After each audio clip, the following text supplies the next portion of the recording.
Greetings Internet, it's Katie, and by the title you guys could probably tell, today's video is about wholeness. First off, I want to talk about what it means to be whole. According to dictionary.com, wholeness is defined as comprising the full quantity, amount, extent, number, etc. Not broken, damaged, or impaired. Being whole means not being broken. All your ducks in a row. A lot of people, including myself, have holes in our lives. Some of us have our missing puzzle pieces. A lot of people try to become whole and to fix their puzzle by inserting things that aren't necessarily fits. It's almost like when you're putting together a puzzle and there's that one piece that you want it to fit so bad but it just won't, you know? It just doesn't have the right grooves in it. It's almost like people try to force these puzzle pieces in their lives thinking it'll make them whole, but it does not. I have taken you to my kitchen today to talk about wholeness. A lot of people think that wholeness is synonymous with happiness, and in order to become happy we have to become whole. A lot of times people will search their whole lives trying to find wholeness and they will fail every single time because they try to fill their lives with the wrong things, because they're going about it the wrong ways. The wrong people, the wrong mediums. So today I'll be showing you guys a little simulation that I learned from my friend and speaker,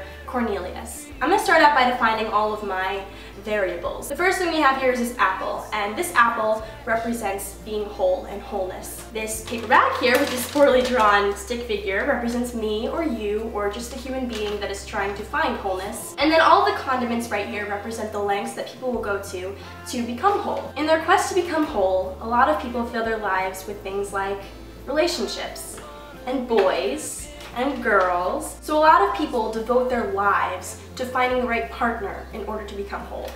So that's what this ketchup represents.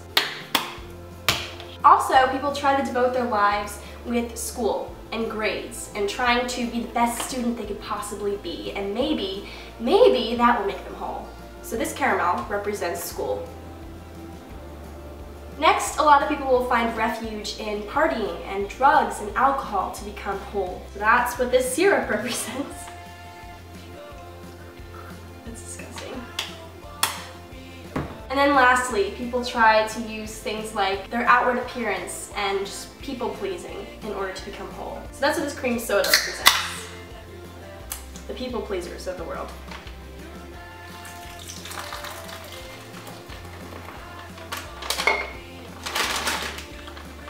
So oftentimes from the outside, this person, me, could look completely normal and completely whole. But on the inside, that's a completely different story.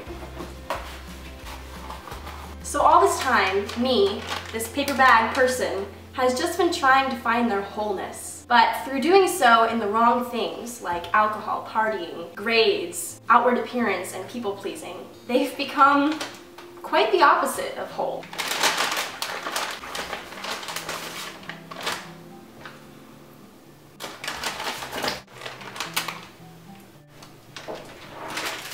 So I know the question on a lot of your minds right now is, so Katie, if all of these things doesn't make me whole, what does? Now I'm going to show you guys what a whole person looks like.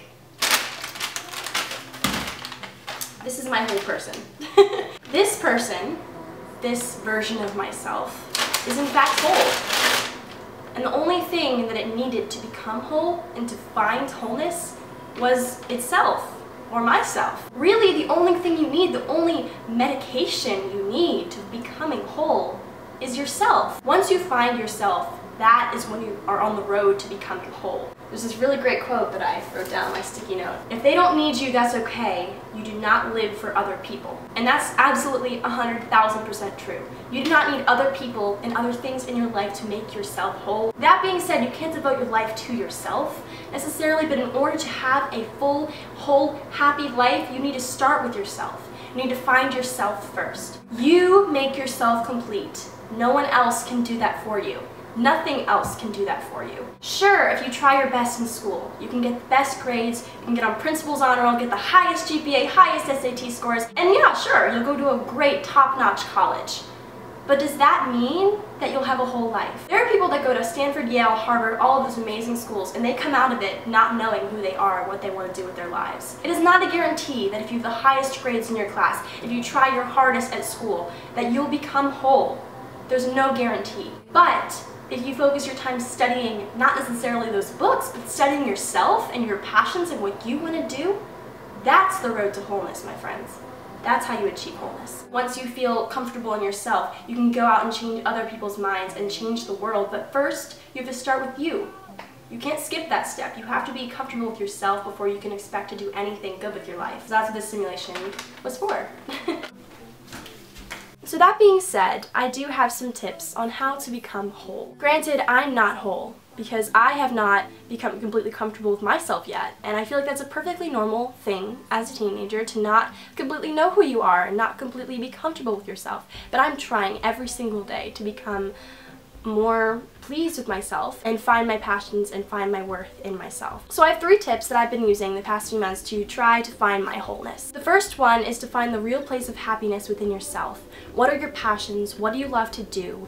What do you want to do with your life and with you, with your purpose? You have a purpose, so what do you want to do with it? Tip number 2 is something that has been very hard for me to grasp lately, and that is find your companion while you're on the road of life, not before. It's very hard for us in this day and age to think, oh, I don't need a boyfriend. Oh, I don't need someone to make out with 24/7.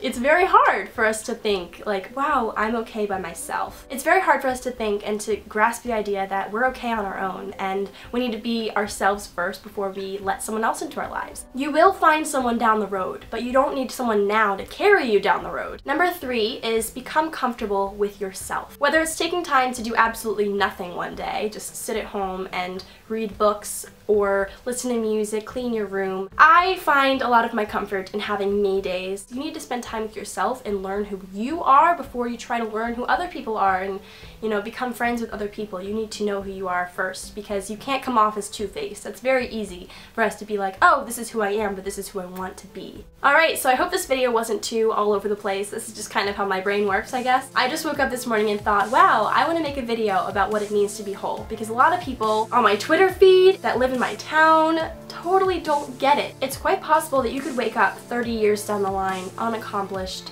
and just unaware of what you want to do still. You might as well start trying to figure out yourself now rather than when you're 50. So that's really all I wanted to say in this video. I hope you guys enjoyed and I'll talk to you guys later. Bye!